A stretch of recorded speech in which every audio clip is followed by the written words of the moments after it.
जय महाराष्ट्र. मी सन्माननीय राजसाहेबांचा महाराष्ट्र सैनिक श्रीनिवास लाहोटी. आज आपण कार्यकारी अभियंता राष्ट्रीय महामार्ग नांदेड इथं आलेलो आहे. कालपासून माझे मित्र स्वाभिमानी शेतकरी संघटनेचे किशोर ढगे आणि आज सगळ्या पेपरमध्ये बातम्या आलेल्या आहेत की परभणीचं उड्डाणपूल जे आहे ते मृत्यूचा सापळा बनलेला आहे आणि खरोखर परिस्थिती गोष्ट तशी आहे. त्या काळजीपोटी मी आज स्वतः नॅशनल हायवेला आलो होतो आणि इथं इंजिनियर मॅडमशी बोलणं झाल्यानंतर 25/6/2025 त्या उड्डाण पुलाचं मेंटेनन्सची यांनी मागणी केलेली आहे. एसी कार्यालय छत्रपती संभाजीनगर येथे. म्हणजे 6वा महिना 7वा महिना 8वा महिना म्हणजे जवळपास 3 महिने झाले कुठलेही नाहीये.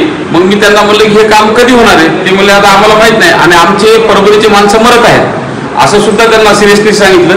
तरी हे पत्र छत्रपती संभाजीनगरचं मी घेतलेलं आहे आणि आता छत्रपती संभाजीनगरच्या कार्यालयात जाऊन मी पूर्ण म्हणजे हे पैसे ह्यांना त्या उड्डाणपुलाच्या दुरुस्तीसाठी का देत नाहीयेत हा प्रश्न त्यांना विचारेल.